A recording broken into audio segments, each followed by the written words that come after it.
সভার সঞ্চালক ভাতৃপতি ভৈরব মিত্র, সভাপতি অলকদা থেকে শুরু করে গত লোকসভা নির্বাচনে স্বরূপনগর আপনাদের সকলের সহযোগিতায় দোয়া আশীর্বাদে হ্যাট্রিক করেছে স্বরূপনগর বিধানসভা তৃণমূল কংগ্রেস, যাদের নেতৃত্বে সে দুজনই এখানে উপস্থিত আছেন।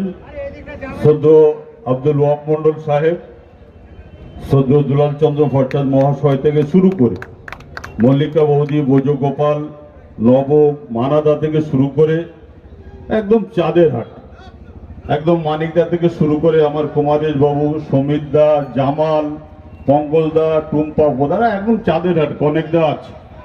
কিন্তু আপনারা এই কিছু কিছু এই বক্তব্য রাখছে হাততালি দিচ্ছিলেন, নিশ্চিত আপনাদের মনের মণিকোঠায় কড়া নেড়ে চাইতে হাততালি দিয়েছিলেন। আচ্ছা, আপনারা যে মানুষটাকে আজকে নতুন দেখছেন, আমরাও দেখছি। আমি একটু আগে জড়িয়ে ধরেছিলাম চারঘাট অঞ্চলের অন্যতম নেতা অতুল দফাদারকে অনেকদিন আমরা পাইনি, তাকে আজকে আমরা সবার মধ্যে পেয়ে আমরা আপ্লুত কিনা বলুন। আচ্ছা, আপনারা বলুন, এর আগে আমরা কৈলাদাকে ঠিকভাবে দেখেছিলাম? আমরা ঠিকভাবে দেখতে পাইনি। সেও আজকে মঞ্চে এসে হাজির এবং বক্তব্য রেখেছে। অশোকদা প্লিজ, আমার জীবন ধন্য অশোকদাকে পাওয়ার জন্য প্লিজ আপনি মঞ্চে আসুন। মানুষ আছে তৃণমূল দলটাকে ভাঙিয়ে চুরিয়ে নিজেদের ফ্ল্যাট বাড়ি, নিজেদের আন্ডারগ্রাউন্ড আর বিভিন্ন জায়গায় বিভিন্ন বিলাসিতা ভোগী স্থান তৈরি করার জন্য তৃণমূল কংগ্রেস দলের স্বরূপনগরে কিছু মানুষ তৈরি হয়েছিল। তাদেরকে দমন, তাদের সেই কুকর্মের জন্য এই সমস্ত সৎ মানসিকতা সমীর দা, অলোক দা, কৈলাস দা, অতুল দার মতন মানুষদেরকে আমরা এতদিন পাইনি। গত লোকসভা নির্বাচনের প্রাককালে মমতা বন্দ্যোপাধ্যায় যখন দেখল স্বরূপনগর তৃণমূলের অন্যতম ঘাঁটি, সেখানে কেন 25-30 হাজার ভোটে লিড হবে, সেখানে তো 50,000-এর উপরে ভোটে লিড হবার কথা। নিশ্চিত কোনো না কোনো জায়গায় একটা গলদ আছে। স্বয়ং মমতা বন্দ্যোপাধ্যায় তার দৃষ্টি আকর্ষণ হয়েছেন সুব্রত বক্সির মাধ্যমে। আমাদের সকলের প্রিয় নেতা, যার নেতৃত্বে মমতা বন্দ্যোপাধ্যায়ের সহযোগিতায় স্বরূপনগর বিধানসভার তৃণমূলের জন্ম হয়েছিল, সেই নারায়ণ গোস্বামীকে স্বরূপনগরের নির্বাচন তথা জেলার নির্বাচনের দায়িত্ব দেওয়ার সুবাদে সর্বকালের রেকর্ড স্বরূপনগর বিধানসভা 40,000 ভোটে লিড দিয়েছে। কার নেতৃত্বে? আপনার আমার এই মাটির মানুষ নারায়ণ গোস্বামীর নেতৃত্বে 40,000-এর ভোটে বেশি আমরা নির্বাচিত করতে পেরেছিলাম আমাদের প্রার্থীকে। পাশাপাশি আজকের এই যে মিটিংটা হচ্ছে, এইখানে আজকে মঞ্চ বাঁধা হয়েছে কখনো পাকা রাস্তায় দাঁড়িয়ে। বহুবার আমি মিটিং করে গেছি, অনেকেই আমাকে চেনেন, অনেকে হয়তো চিনতে পারছেন কিনা জানি না, কিন্তু আমি নিজেকে ধন্য বলে মনে করছি। অন রেকর্ড এখানে সাংবাদিক আছেন, সাংবাদিকের ক্যামেরা বন্দী হয়ে আছে। দীর্ঘকালের তৃণমূল কংগ্রেস দলের এই চারঘাট বাজারে ঠিক এইখানে বহু মিটিং হয়েছে। অনেক মিটিং আমি নিজেকেও সামিল করেছিলাম, অনেক বক্তব্য রেখে গেছিলাম। কিন্তু আজকে বলতে বড় আনন্দ পাচ্ছি, চোখে জল এসে যাচ্ছে, আনন্দে বিভোর হয়ে যাচ্ছি। চারঘাট বাজারে তৃণমূলের সর্বকালের সেরা মিটিং আজকে হলেও এখন চলছে। এটা এত মানুষ এখানে হাজির হবে, আমি আবুল কালাম আজাদ আমি এটা কখনো ভাবতে পারিনি। আমি আস্তে আস্তে বোজগোপালকে বলছিলাম চারঘাট মানে ওখানে তেমন কিছু হবে না, কিন্তু প্রমাণ হয়ে গেল এই অতুল দফাদার, কৈলাস, সমিত, অশোকদা যারা আছে, কনেকদা যারা আছে, এদের অত্যন্ত জরুরি দলে, কিন্তু এদেরকে সাইড করে রাখা হয়েছিল কোনো না কোনো করে কমে খাওয়া নেতৃত্বের কারণে। আজকে এদেরকে সামনে নিয়ে এসেছে নারায়ণ গোস্বামী, তাই আজকে জনপ্লাবন ভর্তি হয়ে গেছে চারঘাট বাজারে। গাড়ি না পেরে বাইপাস করে দিতে হচ্ছে, এই রাস্তায় গাড়ি ঢোকার আর কোনো জায়গা নেই। আলোচনাটা হয়তো আমি একটু অন্যদিকে মোড় নিচ্ছি। আজকে আলোচনার মূল বিষয় ছিল বিধ্বস্ত এলাকা, এই এলাকায় প্রমাণ হয়ে গেছে বন্যায়, সেই সমস্ত বন্যা দুর্গত মানুষদের পাশে দাঁড়ানোর জন্য অনেক রাজনৈতিক দল আছে, অনেক বড় বড় ভাষণ দেন। আজকে আমাদের যিনি সাংসদ শান্তনু ঠাকুর, তিনি কেন্দ্রীয় প্রতিমন্ত্রী। লোকসভা নির্বাচনে আগে দেখলাম ডিএম সাহেবের চেম্বারে মিটিং হয়েছে।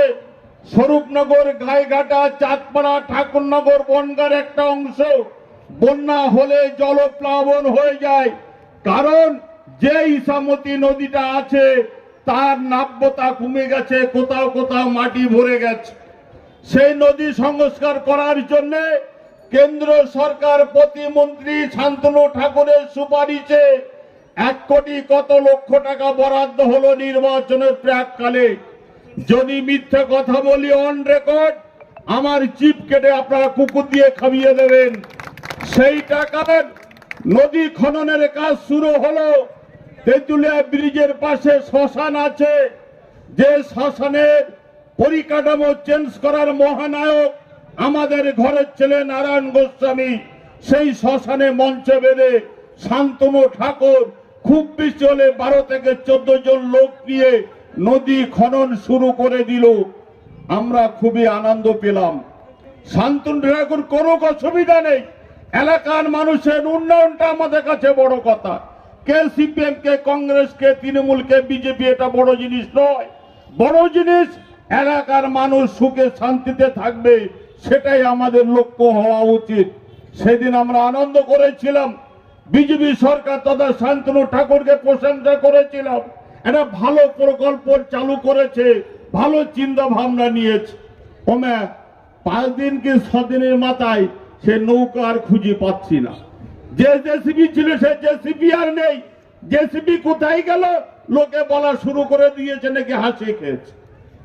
জেসিবি অত বড় জেসিবি 1 কোটি সামথিং, কয়েক লক্ষ টাকার নদী খননের কাজ শুরু হলো, উদ্বোধন হলো। 1 সপ্তাহ বাদে সেই বড় জেসিবি তার আর খুঁজে পাওয়া যাচ্ছে না। এলাকার লোক বলা শুরু করলো, হেরা এত টাকার কাজ 1 সপ্তাহে শেষ হয়ে গেল, সেই জেসিবি কোথায় গেল? আর কিছু কিছু রসিকতা লোক আছে, তারা বলছে ও জেসিবি হাসে খেয়ে ফেলেছে, ও জেসিবি হাসে খেয়ে ফেলেছে। ওমা 3 মাস না 3.5 মাস বাদে নারায়ণ গোস্বামী আমাদের নেতা, উনি সভাধিপতি, ওনার নেতৃত্বে ডিএম সাহেবের কাছে আমরা গেছি। দোলালদা ছিল, ওয়াক সাহেব ছিল।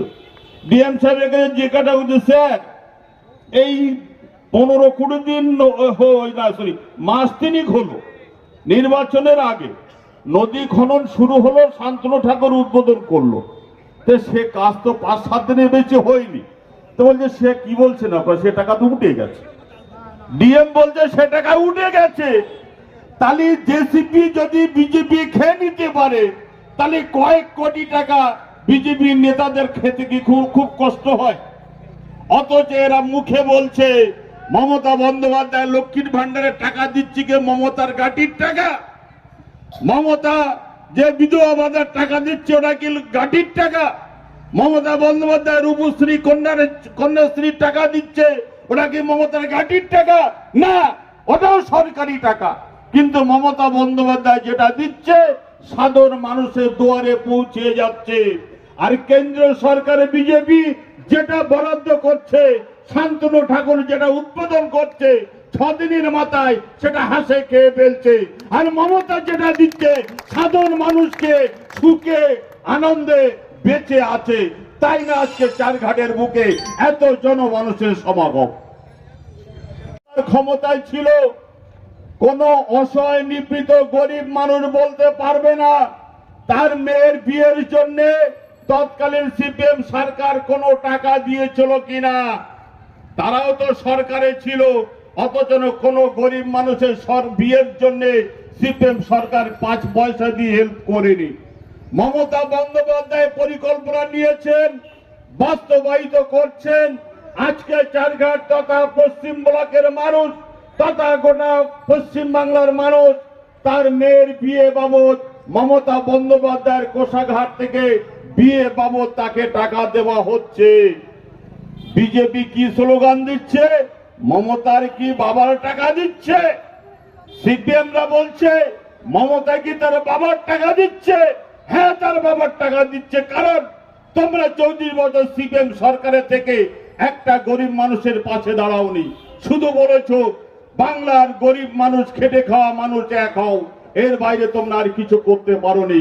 অথচ সেই গরিব মানুষটার মেয়ে কিভাবে উচ্চ শিক্ষায় শিক্ষিত হবে তুমি সিপিএম সরকার তাদের 5 টাকা দিয়ে সাহায্য করোনি। আজকের দিনে সাহায্য করছেন, তার নাম মানবিক মুখ্যমন্ত্রী মমতা বন্দ্যোপাধ্যায়। তারপরে বিজেপিও ভড়ং মারছে, বিজেপি ভড়ং মারছে। মমতা যে টাকা দিচ্ছে ওটা কি মমতার বাবার টাকা? আমরা বলি হ্যাঁ তার বাবার টাকা, আজকে সাধারণ মানুষদেরকে দিচ্ছে।